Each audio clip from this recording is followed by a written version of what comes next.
একদিনের কথা। এক গ্রামে থাকতো 3 বন্ধু, ছাগল, কুকুর আর বিড়াল। 3 জনের মধ্যে খুবই বন্ধুত্ব, কিন্তু স্বভাব ছিল একেবারেই আলাদা। ছাগল ছিল অলস, কুকুর ছিল সাহসী, আর বিড়াল ছিল খুবই চালাক। একদিন তারা ঠিক করলো বনে যাবে ফল সংগ্রহ করতে। তারা 3 জন রওনা দিল একসঙ্গে। ছাগল গান গাইতে লাগলো,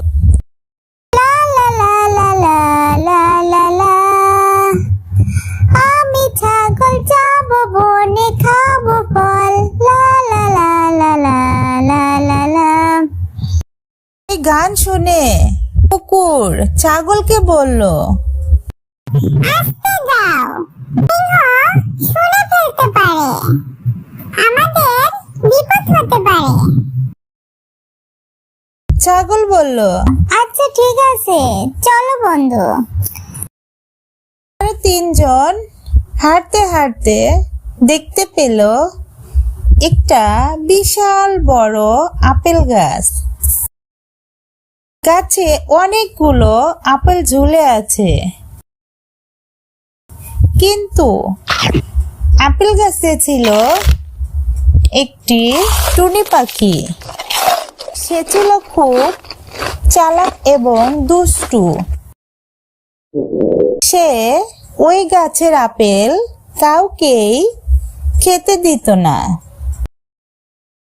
বিড়াল চুপি চুপি গাছে উঠল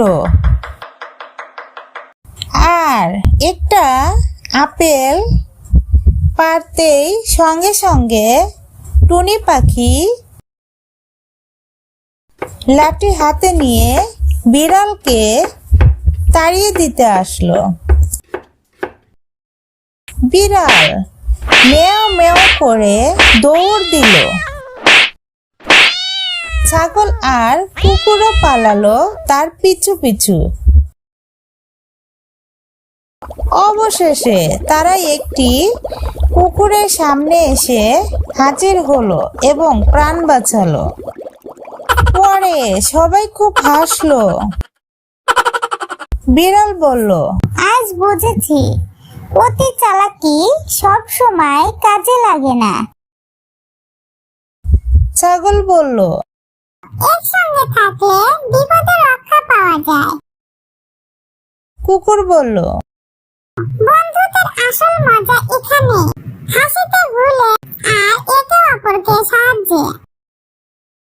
তারপর থেকে 3 বন্ধু আরো ভালোভাবে একসঙ্গে থাকলো, পরিশ্রম করতো আর মজা করতো। গ্রামের সবাই তাদের দেখে বলতো, এই তো আসল বন্ধু। এই গল্পের শিক্ষা অহংকার নয়, বন্ধুত্ব আর একতাই জীবনের সবচেয়ে বড় শক্তি।